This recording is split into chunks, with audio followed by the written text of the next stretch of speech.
Copyright disclaimer under Section 107 of the Copyright Act 1976. Allowance is made for fair use for purposes such as criticism, comment, news reporting, scholarship, and research. Fair use is a use permitted by copyright statute that might otherwise be infringing. Nonprofit, educational, or personal use tips the balance in favor of fair use.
Well, for what I'm reading, y'all, they said this started in a bowling alley, and he came in here acting out and just went to shoot him.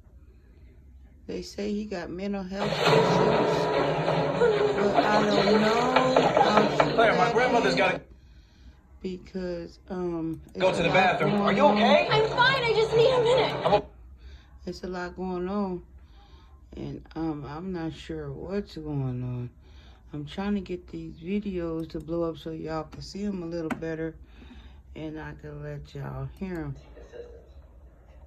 Now, this particular location is open for individuals. Right at 7:45 last night, when Mr. Card was located deceased from a self-inflicted gunshot wound. And that did occur at the Maine Recycling Corporation, and that's at 61 Capitol Ave in Lisbon. So when you look at this, there's a triangle here that stop right there. Yeah, exactly. That triangle is, in fact, the Maine Recycling Corporation. And if we go down across Capitol Avenue to where that circle is, that's the overflow parking location right here, y'all. Where he was found deceased in a trailer. The owner of that facility did a great job because he was like, you know, this individual knows the property. He could be tucked in the back of one of these trailers because they're full of recycled metal and all this stuff. You could crawl over the top.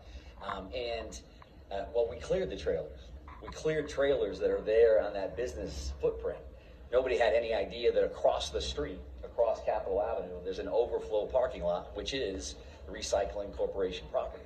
So the owner was very diligent to say, "But you clear those trailers." Well, what trailers are you talking about? You know, from a discovery standpoint of the status of the body itself, when you're talking about a few days, there's not a great deal of decomposition in that time frame. So it was a self-inflicted gunshot wound. I will tell you, there was a couple of firearms found at the scene. I won't be able to tell you exactly what that was. The one picture that I saw looked like he had the same sweatshirt on that he had the picture that we put out at the bowling alley. That's appeared to be the sweatshirt that he was wearing at that time. He was found closer to the sliding door component of the trailer, so he wasn't buried back further. When that happened, you know, when he took his own life, I don't know the answer to that. And again, we'll probably have a range-ish from the medical examiner's office, but not something I know right now. Right here? Just call somebody.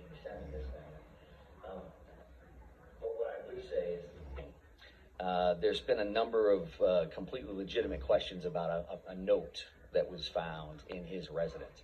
So this is a paper style note. I'm not going to read it to you verbatim, but what it is it's a note to a loved one, and is saying that this is the passcode for my phone, this is the bank account numbers, and I wouldn't describe it as a explicit suicide note, but the tone and tenor was that the individual was not going to be around and wanted to make sure that this loved one had access to his phone and whatever was in his phone. So you can volunteer, as an example, to go to a facility and seek treatment for months on end. But if you're not forcibly committed, you know, if you talk about, is there a motive here, right? I think clearly there's a mental health component to this. We still need to do some research around trying to get access to certain records and things of that nature, which again, you could probably imagine is not just as simple as he just calling somebody, hey, can you send me this thing? But what I would say is that based on what I've heard through conversations this morning, I don't see, or I'm told that we don't have access to any forcibly committed for treatment information reference to Mr. Card, okay?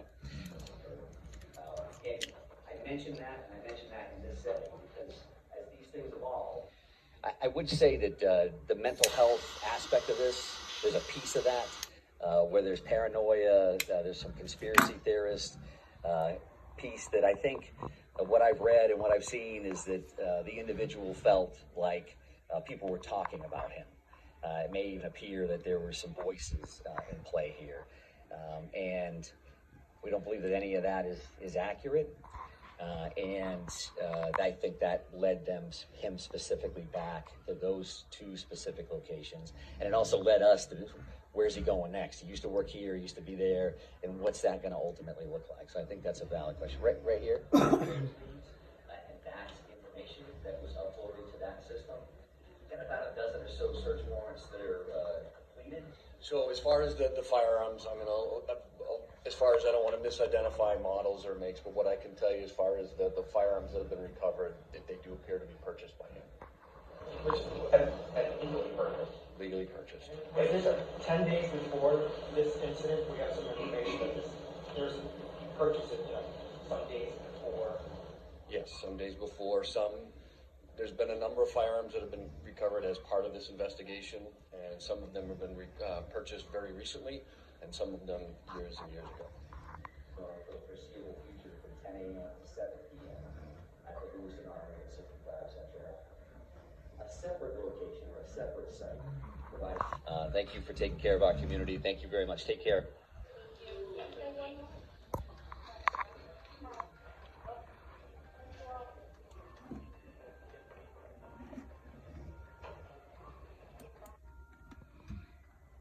Well, y'all see, this man went to a bowling alley from what I got out of it and went to shooting and killing up people. He killed 18 people, and they using mental health for the excuse.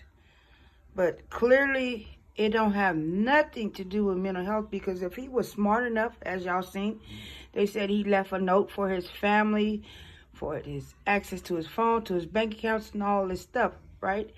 So clearly, if it was an act of mental health, you think he would leave all that stuff for his family to know? That sounds like that's something you planned, because you're clearly giving information that they didn't have at first, and information to get into your personal things, for it is your money, your phone, and all these things that you usually keep to yourself unless it's a real close loved one. And for you to be able to do that, clearly this wasn't a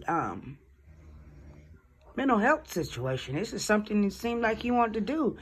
The police also said he purchased guns long time ago and then some recently. So, like, this is something planned. If y'all don't stop with the mental health trying to sugarcoat this situation, I don't know what to say.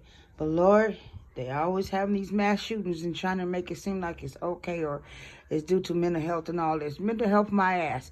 When y'all took him to the military and helped him, because I think they said he was from the military, And when y'all took him to the military, he was shooting up stuff and knew what the hell he was doing. He didn't have no mental health then, but he got one now. I'm lost. But anyway, y'all, I was just shooting y'all this video about this mass shooting because I had been seeing it around everything. And matter of fact, before I go, let me show y'all the 18 people. Let me see if I can find it real quick. Let me put this down. Let me see if they got a picture of it over here. No, they don't. So let me see if I can find it right here. Look, y'all, here the 18 people. Let me take it off mute so y'all can hear what's going on. And it says it's breaking news about a lot. They's gonna catch up in a second.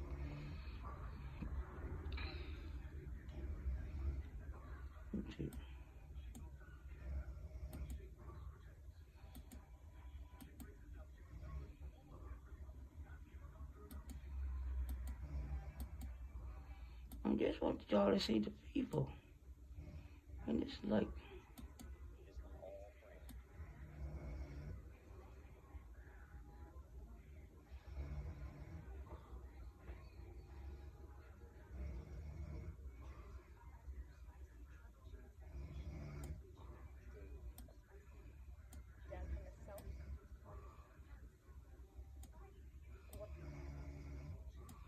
well, y'all, I thought this was gonna be a video of the people, but I can't see the people. I done skipped through that whole video and didn't see the people.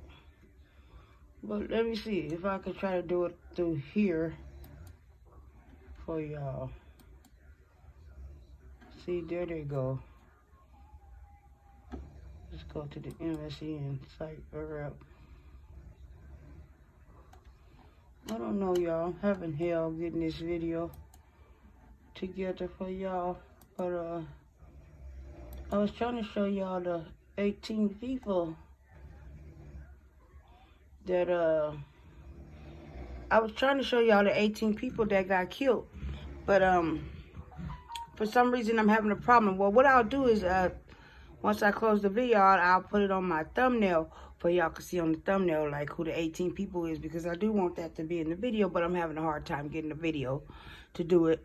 I wasn't really prepared. I just kind of got on YouTube and just jumped into it when I usually prepare myself, have everything lined up there, and click from video to video and do what I gotta do. But I kind of just did a fast video today, so excuse my messy video. I hope y'all still watch and subscribe, because some days we do have hard days. So today, one of my, not even a hard day, just I wasn't prepared. There's no excuse. I just wasn't prepared.